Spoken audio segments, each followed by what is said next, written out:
अशिक्षित को शिक्षा दे, अशिक्षित को शिक्षा दे, अज्ञानी को ज्ञान, शिक्षा से ही बन सकता है भारत देश महान, भारत देश महान। हेलो फ्रेंड्स, मैं हूं अलका यादव और जैसा कि आप सबको पता है कि हर सप्ताह मैं आप सबके लिए लेकर आती हूं एक मोटिवेशनल स्टोरी। जी हाँ, इस बार भी लाई हूं आप सबके लिए वन मोर मोटिवेशनल स्टोरी और आज की कहानी का नाम है शिक्षा का महत्व। एक बार की बात है, एक बार एक राजा था। वो अपने राज्य में वेश बदलकर घूम रहा था। धीरे धीरे वो कई जगह पर जाने लगा। इसके बाद बहुत ज़्यादा देर हो गई थी, उसको प्यास लगने लगी, बहुत ही ज़्यादा भूख लगने लगी। लेकिन जैसे ही वो घूमते घूमते अपने महल से बहुत दूर जाकर पहुंच गया था तो राजा ने क्या देखा कि एकदम से आंधी तूफान का मौसम हो चुका था। बहुत ही ज़्यादा तेज़ हवाएं चलने लगी थी और थोड़ी ही देर में बहुत ही ज़्यादा बारिश होने लगी। राजा की भूख और प्यास से बुरी हालत हो रही थी। इतनी ही देर में राजा वहाँ कुछ तलाश रहा था, ढूंढ रहा था। राजा ने क्या देखा कि उसको छोटे छोटे 3 बच्चे दिखाई दिए। जैसे ही बच्चे राजा के पास आए, राजा ने उनको अपनी समस्या बताई।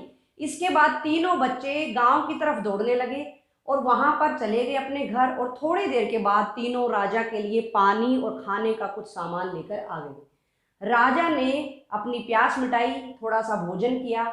इसके बाद राजा को बड़ी हैरानी हुई कि 3 छोटे छोटे बच्चों ने उनका किस तरह से ध्यान रखा है।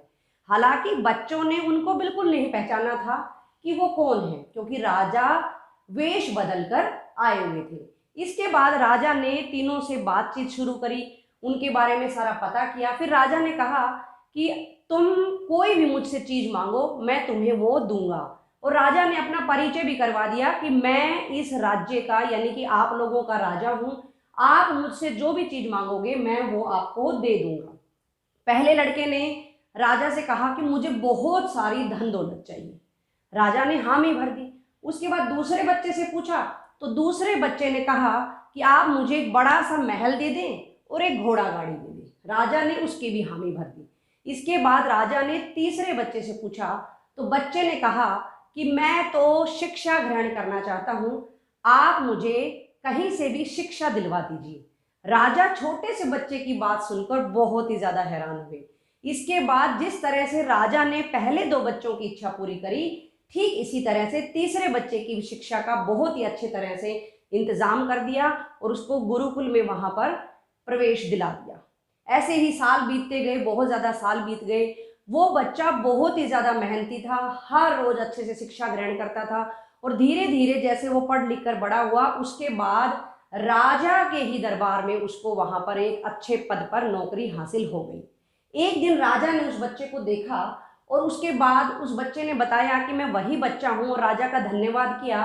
तो राजा ने कहा कि मुझे तुम्हारे उन 2 दोस्तों से भी मिलना है, एक दिन उनको भी अपने साथ लेकर आओ। वो लड़का गया और उसने अपने दोनों दोस्तों को भी बुला लिया। इसके बाद राजा उन तीनों का फिर से धन्यवाद करने लगे कि तुमने उस दिन मेरे को पानी दिया, खाना दिया, मेरी प्यास मिटाई, भूख मिटाई, उसी वजह से आज मैं अच्छे से स्वस्थ हूँ, जिंदा हूँ, तुमने मेरी मदद करी। जैसे ही मैंने इस लड़के को देखा मुझे तुम दोनों की भी याद आई और मैंने अपनी इच्छा जाहिर करी कि मैं तुम तीनों से मिलूं। इसके बाद राजा ने सबके जीवन के बारे में जानना चाहा। तो पहले बच्चे ने, जिसने धन दौलत मांगी थी, उस बच्चे ने कहा कि मैंने भले ही आपसे बहुत सारा धन ले लिया था, लेकिन मैंने पूरे मजे किए, मस्ती की और उस धन को जल्दी ही समाप्त कर दिया। दूसरे बच्चे से पूछा गया तो उसने कहा आपने मुझे एक बड़ा सा महल दिया था, घोड़ा गाड़ी दी थी, लेकिन एक समय ऐसा आया कि एक दिन बहुत ही तेज बाढ़ आई और उसमें वो सारा मेरा घर सब बर्बाद हो गया, घोड़ा गाड़ी सब बर्बाद हो गए। इस तरह से फिर राजा ने कहा तीसरा बच्चा तो तुम्हारे सामने ही है, इसने शिक्षा की मांग की थी और आज ये देखो कहाँ है, तुम लोग कहाँ हो। तो इस तरह से उन दोनों बच्चों को वहां पर अक्ल आ गई कि उनको क्या करना चाहिए था, पूरी समझ आ चुकी थी। तो देखा बच्चों और दोस्तों, इस कहानी से हमें भी सिर्फ और सिर्फ यही शिक्षा मिलती है कि हमारे जीवन में शिक्षा का बहुत ही महत्व है। शिक्षा का इतना महत्व है कि इसको शब्दों में गिनाया ही नहीं जा सकता है। जिस प्रकार से उस तीसरे बच्चे ने शिक्षा ग्रहण करने की मांग की थी, अगर वो दोनों बच्चे भी शिक्षा को मांगते तो आज उनके पास नौकरी होती, धन दौलत होती, शिक्षा आने के बाद हमारे पास धन दौलत, रुपया, पैसा और महल गाड़ी सब कुछ आ सकता है, लेकिन बिना शिक्षा के हमारे पास कुछ भी नहीं आ सकता है। तो यहाँ पर मैं विद्यार्थियों को कहना चाहूँगी कि अभी हमारे यहाँ मार्च का महीना चल रहा है, सब बच्चों के एग्जामिनेशन के दिन हैं, अच्छे से पढ़ें, मन लगाकर पढ़ें, मेहनत करते रहें, जीवन हमेशा अच्छे से जाएगा आपका, क्योंकि हमेशा मेहनत करने से ही सब कुछ मिलता है। याद रखिए, शिक्षा का हमारे जीवन में बहुत ही ज़्यादा महत्व है। मैं आपको यहाँ 2 लाइनों में कहना चाहूँगी कि शिक्षा की जड़ें भले ही कड़वी हो सकती हैं, लेकिन उसका फल हमेशा मीठा होता है। तो आप लोग शिक्षित होते रहें, आसपास भी शिक्षा का महत्व फैलाते रहें, सबको शिक्षित करते रहें, खुश रहें, सुरक्षित रहें, मेरे साथ यूं ही बने रहें। हर सप्ताह की तरह अगले सप्ताह फिर से मिलूंगी। तब तक के लिए नमस्कार।